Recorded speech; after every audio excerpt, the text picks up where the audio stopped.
Welcome back, y'all, and in this video we're going to be talking about return functions. Honestly, return functions are a lot like regular functions. The only difference is that instead of just passing in some values to the regular function and it just doing something with them, a return function will calculate something for you and give it back. So let's take a look at what that looks like. Let's go ahead and open up a new playground. We'll open up a blank one as usual, and let's call this radical function, or let's call it radical return functions. Cool, let's open this up. Okay, so let's kind of start by doing an example kind of like the one that we did in the last video with the gas mileage and whatnot. Again, sorry to those of you that don't use mileage or gallons. I realized that after I made the last video, not only do Americans use miles, but we also use gallons, or vice versa, whatever it was. Anyways, we're going to start with that same example, and then we'll do a couple more just so we've got repetition. But I think that this is a good example because hopefully, based on the last video, you're starting to get an understanding of how functions work, and then we're just going to take that same example to the next level so it's not too confusing. But I want to rewrite it from the beginning because the more we write the stuff, the more it's going to stick. So anyways, let's start from the top and let's go ahead and if you'll remember, we had to create a function up at the top. So let's go ahead and start there. Let's create func gas mileage. And we're going to pass in those. This time, let's not worry about the name. Let's go ahead and just pass in the parameters for miles, which was an integer, and gallons, which was a double. And this time we're going to do one little extra thing that we didn't have to do with the last function, which is this right here. We're going to put an arrow and we are going to put double right here, and then we'll open up these quotes. So what is this right here? Well, this means that we are going to actually return something from this function. This will make a little bit more sense after we actually write an example, but basically what that means is if you were wanting to calculate the gas mileage and store that in a variable, you'd have to use a return function to do that. So if you'll recall in the last video, basically what we did was we passed in the miles and the gallons, and all we wanted to do was print to the user what the gas mileage was. But in this example, what we're going to do is we're actually going to store the value of the gas mileage into a variable outside of the function. So let's go ahead and just write it so we can kind of see what that looks like. So again, we're not going to be printing inside this function. We're just going to return a value back. So let's just write the word return right here. And return essentially just means give this value back. You're going to return the value for this function. So we're going to return miles divided by gallons.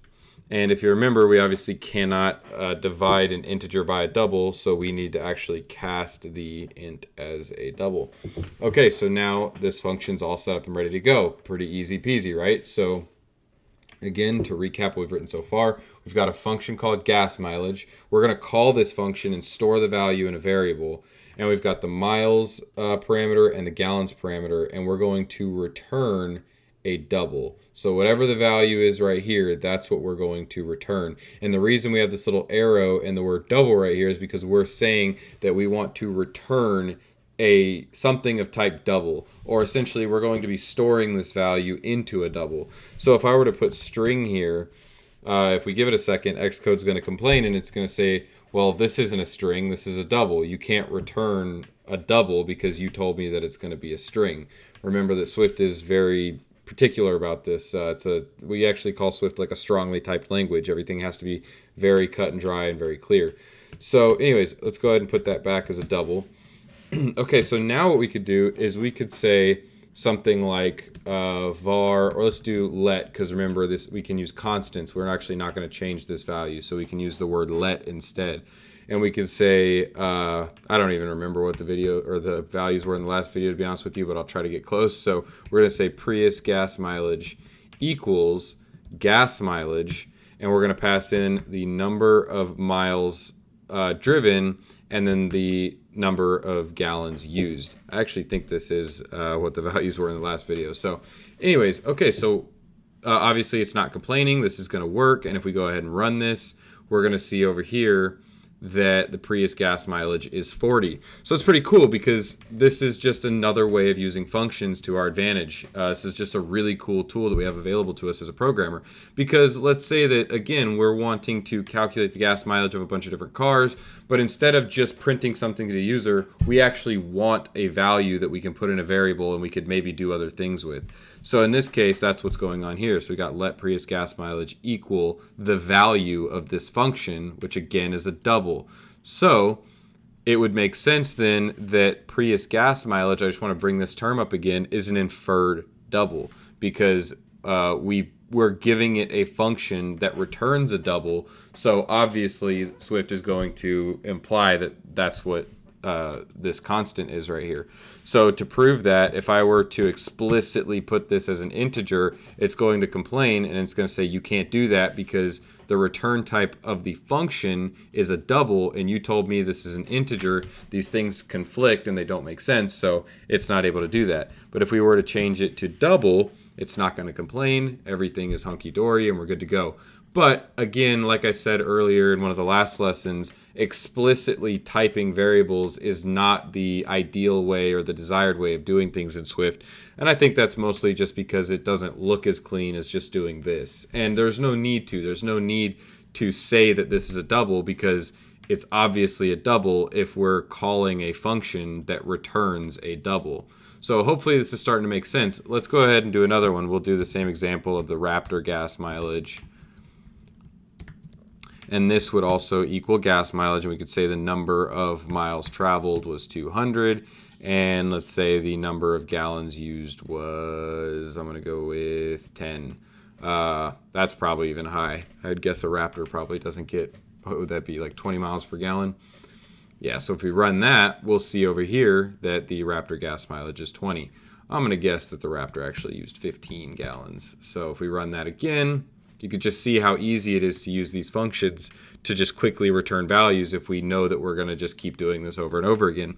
And these functions can get as complicated or as simple as you want. You could write a bunch of logic in here if you wanted to, and then return at the end if it was more complicated math. This is obviously a very simple equation, just miles divided by gallons, so this is all we need here. And then also going back to the whole double thing that we were talking about in the last video, it might be important to us to know that the Raptor is not only 13 miles per gallon, but it's actually 13.33333 miles per gallon. Maybe in our application that's important. So if that was the case, you would definitely want to use a double.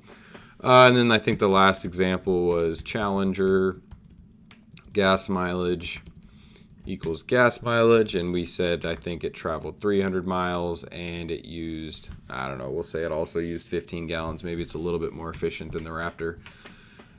And we could see here that this is 20. Okay, cool. So now to kind of do the same thing that we did in the last video, if we wanted to, now that Prius gas mileage and Raptor gas mileage and Challenger gas mileage are all stored in variables, we could obviously print the Prius gas mileage and maybe print the Raptor gas mileage and maybe print the Challenger gas mileage. And this would basically have the same effect as what we did yesterday. So you could see that logged here to the console. So cool. Now, if this was your only goal was just to print things to the console, then maybe it would make more sense to use the function from the last example. But that's obviously not what we're doing here. I'm just trying to show you the different ways to use functions. So the last the last video, actually we call those like void functions because there's nothing that it returns. And then this is actually just a normal traditional return function. So anyways, let's go ahead and remove these prints because we don't really need them. This was just an example. And let's go ahead again, just repetition is everything. So let's go ahead and just write another function and have it return something. So for this example, let's mix things up a little bit. Let's have a function that calculates the circumference. Did I spell that right? Circumference? I think so. Circumference of a circle based on the diameter. So if you'll recall, algebra from high school, the way that we calculate the circumference of a circle based on the diameter is diameter times pi. So let's go ahead and write this out. So func circumference and we're going to pass in the diameter, which is going to be a double. And we are going to obviously want to return a double because the circumference is going to be a decimal value for sure if we're multiplying by 3.1415, whatever pi is. So in this case, let's go ahead and return diameter times, and instead of writing 3.14159265, I can't remember any more than that. Instead of doing that, Swift actually gives us access to a really cool property of the double called pi. So just by putting double.pi, we're going to get a very precise and very accurate value for pi. So that's pretty cool. So now if we come down here and we say let value equal circumference, and we could say the diameter is maybe 4. If we go ahead and run that, we're going to get the diameter right here of 12.5663, whatever. So that's pretty cool. Now let's say that we wanted to be able to either calculate the circumference from a diameter, or maybe we wanted to calculate it from a radius. So one cool thing that we can do, let's go ahead and just copy this function right here. And instead of diameter, we can put radius. And if you'll recall from algebra, the only difference between the diameter and the radius is that the radius is half of the width of the circle, where the diameter is the full width of the circle. So the only difference here is that we're going to want to multiply the radius by 2 before we multiply it by pi. So you didn't think you were going to be doing algebra, did you? Believe me, there's going to be a whole lot of math that you're going to have to do in your programming career.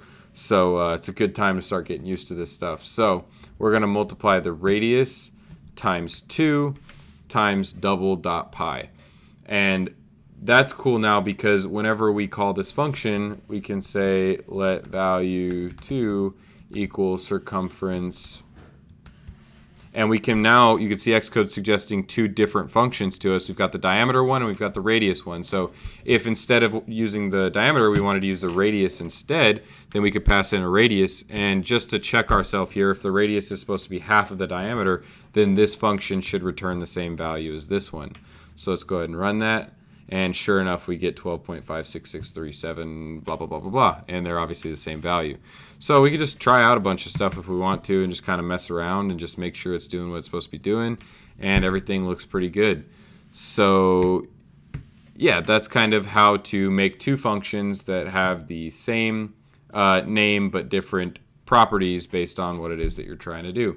So that kind of wraps up the basics of returnable functions. When we start doing our examples, which is coming up really soon, by the way, we're getting really close to the end of the Swift basics. We'll actually start writing some examples, and they might have a little bit of more complicated logic in them or whatever, which is when things are going to get really exciting. But for now, it's just important to keep trying these really basic examples. Right now, I challenge you, before you start the next video, come up with some function or some little mathematical thing. Maybe calculate the area of a square by multiplying both sides, the length of both sides to it, and returning something. It's a really good thing to stop every once in a while, and instead of just plowing through each lesson, go ahead and write some things out. And the more you do that, the more things are going to click. And as I always say, don't forget, keep your eye on the prize. Remember why we're doing this in the first place. You might be just trying to make more money or get a better job or make your own application. Let's remember that whenever we're doing all this. Sometimes this stuff gets a little hard, but I want to be there with you all the way. So keep that in mind. And with that said, let's go ahead and jump into the next video.